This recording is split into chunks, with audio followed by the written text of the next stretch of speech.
نہانے کا طریقہ کیا ہے؟ غسل دو طرح کا ہے.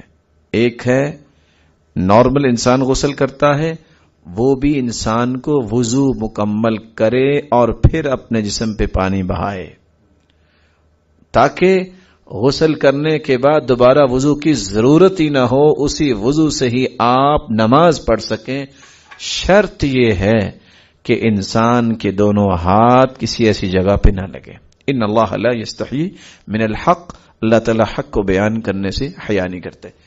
اور اگر غسل واجب ہو تو اس کا طریقہ اس سے مختلف ہے. آپ سب سے پہلے اپنے ہاتھوں کو اچھی طرح دھوئیں گے، اور دھونے سے پہلے آپ اس کو مٹی لگائیں گے، پھر اس کے بعد استنجا کریں گے. استنجا کرنے کے بعد پھر دوبارہ اپنے ہاتھوں کو دھوئیں گے. اس کے بعد آپ وضو کریں گے. وضو کرنے کے بعد 3 چلو پانی لے کے آپ سر میں ڈالیں گے یہاں تک کہ وہ بالوں کی جڑوں تک پہنچ جائے، اور دائیں طرف بھی 3 مرتبہ اور بائیں طرف بھی 3 مرتبہ پانی ڈالیں گے کندھے پہ، اور پھر اپنے پورے سر پہ پانی بہائیں گے، اور پھر اپنے پورے جسم پہ. صرف مسح نہیں کرنا ایسے غسل میں، کیونکہ ہم نے پانی پہلے سر میں ڈال لیا.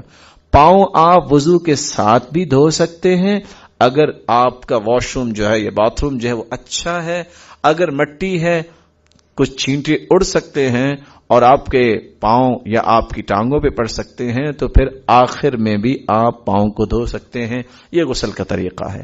اور غسل کے اندر صرف ناک اور منہ میں پانی ڈالنے سے وضو مکمل نہیں ہوگا. کاروان دعوت قرآن و حدیث، مرکز جمعیت اہل حدیث پاکستان.